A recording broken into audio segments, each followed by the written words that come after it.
This series is presented in partnership with the Black Magic Woman podcast, Cairns Indigenous Art Fair, and Bummer Media, 98.7 FM. Welcome to the Black Magic Woman podcast with Mundanara Bales.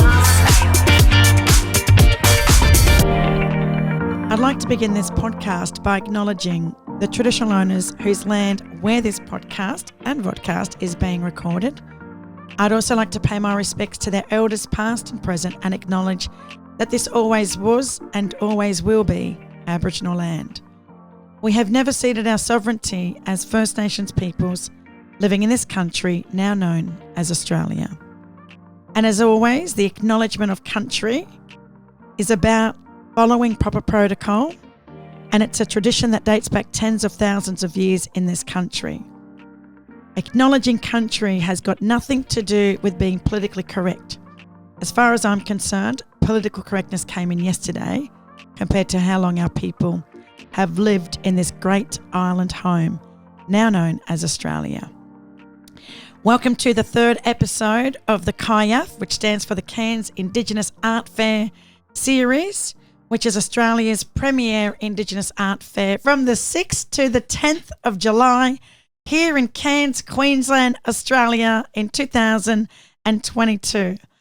So with all of that said, I want to welcome our guest today to the Black Magic Woman podcast, Gerry Turpin. Thank you so much for being part of the podcast and the CIAF series. It's good to be here. Thank you. And as always, I always ask my guests, I think our mob do a better job of introducing themselves, and I can do the big noting for you later on if you want. But can you share with our listeners, tell us who you are, your country and where you grew up? My name is Gerry Turpin. I grew up on the Atherton Tablelands, and that's about 2 hours drive up the range past Coranda from Cairns, westwards, 2.5 hours west. And Atherton Tablelands is where I did my first years of schooling there.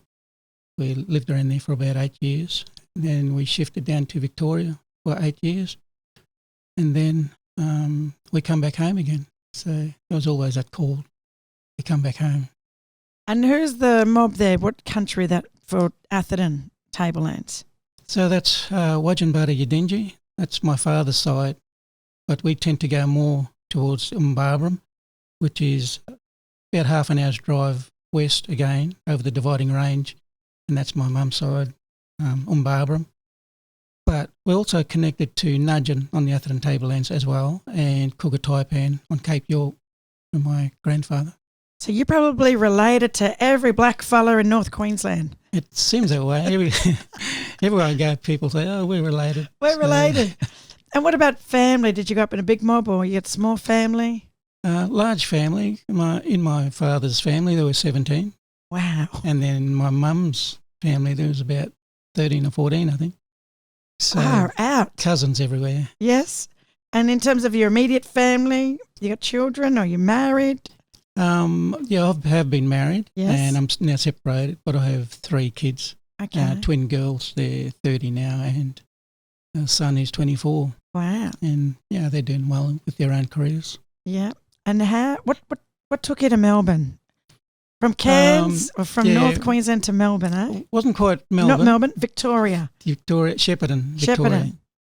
My father just wanted to, probably a change, I think. So I'm still not sure why, but as kids, you just take it in your stride and, you just make the best of things. Pack up and get your stuff and off you went. Yeah. And in terms of growing up in Shepparton, I know that is, I guess, a high population of black fellas are in Shepparton. Yeah, so a lot of my mates, they're old Yorta mob as well. Yeah, and it was also multicultural, Italians, Greeks, Czechoslovakia and those types. So, yeah, it was a very good time growing up, going to school there. Yeah. And then what brought you back this way? Again, my parents decided to just pack up and leave. Our mob, always packing up. And maybe sometimes I would say following the work, right, where money is and opportunities or family. Yeah, pretty much that. And I guess it was more coming back to your home country again. Yep. Nowhere like home, right? That's right, yeah. And in terms of this amazing festival known as CIAF, for people that don't know about CIAF, jump onto the website ciaf.com.au, which stands for the Cairns Indigenous Art Fair. How did you get involved with CIAF? I was invited by, the CIAF directors to be a part of it, and they were talking about plants being a part of the CIAF festival. Yeah. So and I thought, oh, yeah. I'm not an artist myself. I haven't got an artist bone in my body, but plants. Most black fellas are pretty deadly, right, with art. I don't have a creative or artistic bone either. Yeah, same. All right. But because they're talking about plants and one of the main theme is plants, Yeah. I thought, I'll give it a go. So the art, the theme for this year is Masters of Country, an artistic celebration of Queensland First Peoples knowledge and resourcefulness of Indigenous plants and trees. Masters of Country is emboldened by our worldview, enabling artists to be empowered by celebrating our knowledge of country through artistic expression. I love that because with the last two guests, we haven't spoken about the theme as such, and I haven't had someone on that is into plants. So you're an ethnobotanist by trade. Yes. So Tell me about that. well, everywhere I go, I have to explain what ethnobotany is. Yes. It's not a well-known field. So ethno, people and culture. Yeah. Botany, the study of plants. Okay. So in my work, I just look at how Aboriginal people use plants, whether for medicine, bush tucker, or weapons or whatever. Yeah. It's just the resources. Yeah. You got the baskets that people weave with the pandanus Yeah. leaves. Do you call them a leaf? Pandanus? Yeah, pandanus leaves. Leaves. And, yeah. And I only learnt that when I went over to Yarrabah yesterday, thanks to the deadly mayor there and my deadly tour guide, Lucretia, took me around and pointed out some things and went to the museum and had a look. There was a basket in the Yarrabah Museum that was at least 100, I think maybe 110 years old. And the engineering of that basket was unbelievable. So I was just caught up yesterday in looking in the museum. As an ethnobotanist, well, tell me, how did you get into, because I've never met an Aboriginal ethnobotanist. I've never met an ethnobotanist, full stop. By accident, actually. I mean, I when I was old enough to leave school, you're encouraged to do so. That was the way it was back then. And you have to go out and look after yourself. So my first job was picking potatoes in the local potato paddock. And from there, just labouring, farm work, travelling around Australia, doing seasonal work and farming. And then just decided to stop on my way back to Queensland in Brisbane. Just hang around for a while, see if I can find a job there. And I got a job with the Department of Primary Industries as a scientific assistant. And I didn't know what, that entailed, but I just thought I'd give it a go. And it was with the Queensland Herbarium.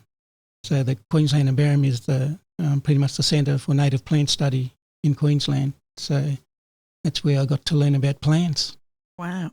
And then you went to university, because you'd have to go to university to study this, eh? Yeah, so... through work? Through work. So the Queensland government at the time was your employer, supported you to go to university? Yes, there was a program, a scholarship program at that time, and it was offered to me, and I thought, well, this door opens once, so just take up the opportunity. Why not? 4 years of study was a shock to the system, going back to school, but, I stuck at it, and I had lots of support around me and a good environment. So I finished, and as soon as I finished, I took up the position of a botanist. Wow. And has this work taken you around the world? A few places around the world. So as I've been to Brazil as part of the Indigenous Roundtable, World Roundtable, to France, to a conference over there. And to Cuba to a conference, and also the last one I went to is Jamaica. Wow. And what was you doing in Jamaica? I attended the conference there, and basically I like reggae music, so I'm going for a holiday, going to work.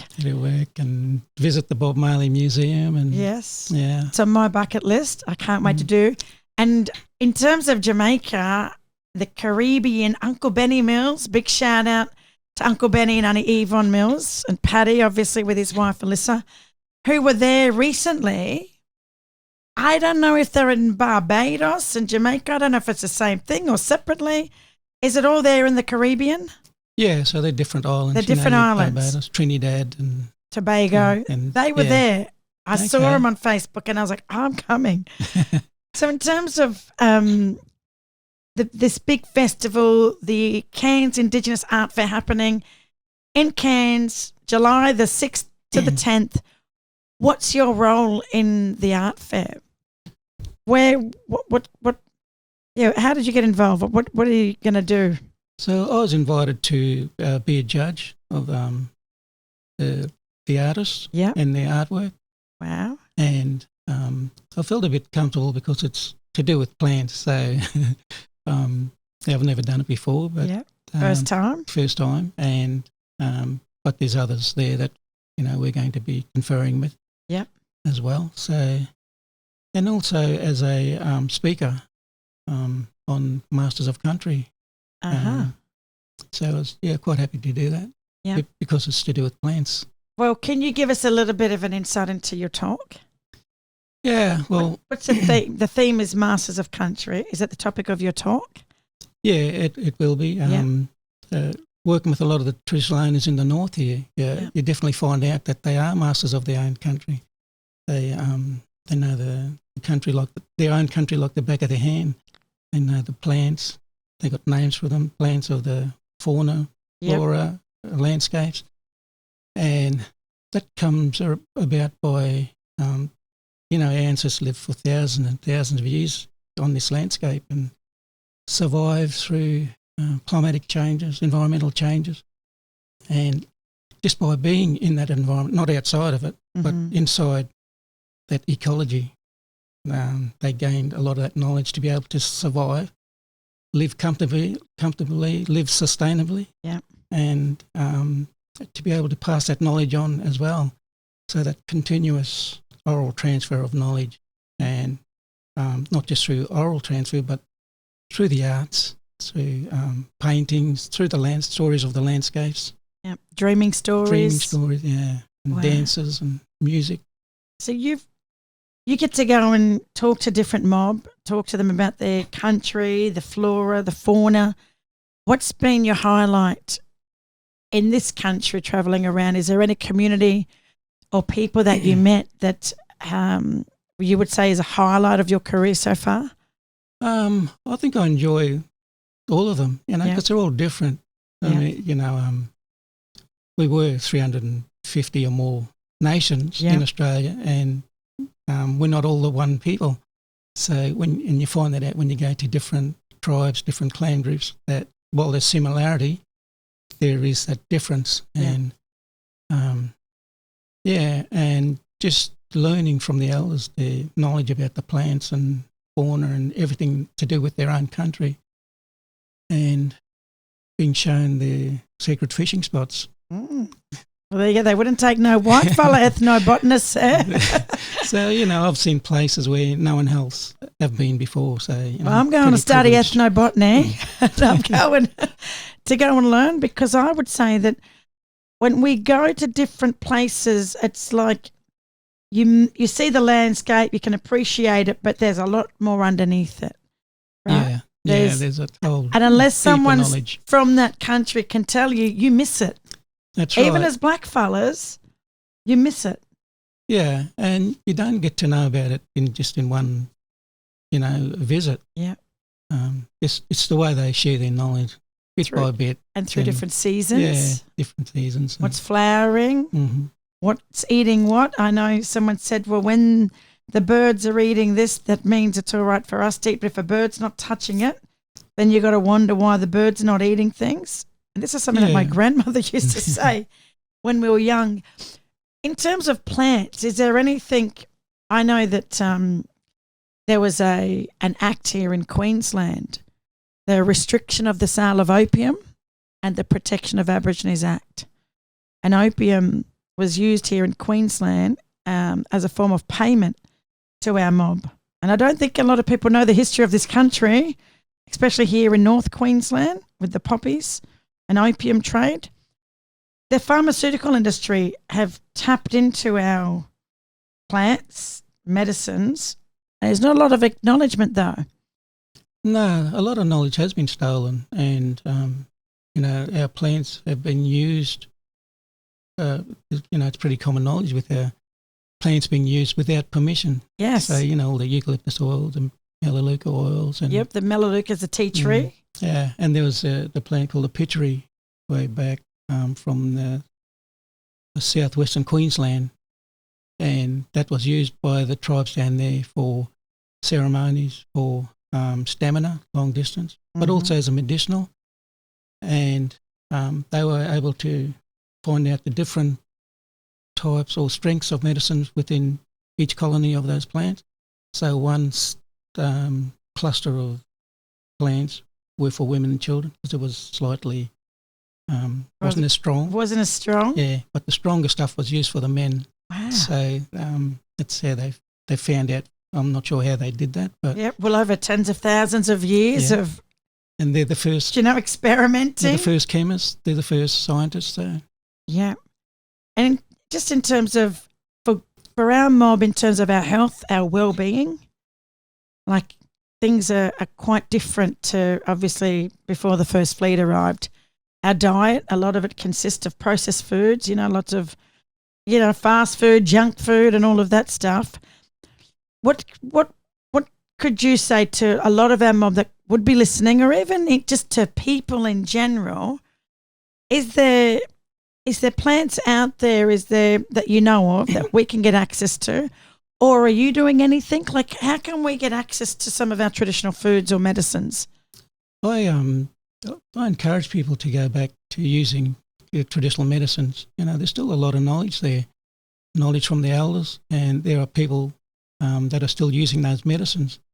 So, like the jibung, things like that, where it's used as a tea, but it's for your coughs and colds and things like that. So the jibung, where's that grown? That's pretty much all over Queensland. Yeah. Is it also known as gumby or not? Different? No, that's different again. That's a different one. That's another pretty popular medicine plant. Can you tell us about gumby? Because I buy it, I take it, and I want to know. I've been telling my family, my husband who's Fijian, take one capsule a day because it's for good health. Yeah, that's right. It's pretty much, if you take it like a medicine, it's a good tonic for overall health. Yes. But, if you've got flu or colds as well, you can take that. Well, people ask me all the time, why do I always have a lot of energy and I hardly ever get sick? I've probably been sick about 4 times in the last 15 years.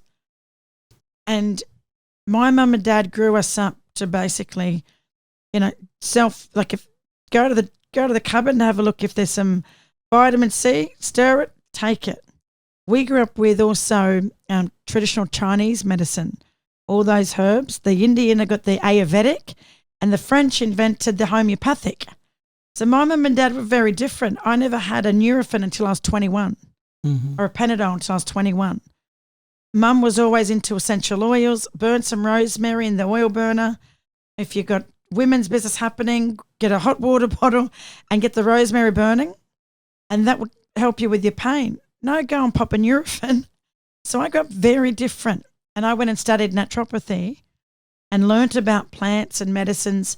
And my herbal medicine teacher said to me, is there an Aboriginal person that can help us develop a course about, herbs and medicines that Aboriginal people use? And in my head, I just kept thinking about the amount of knowledge that's been not just lost, but also been taken without permission.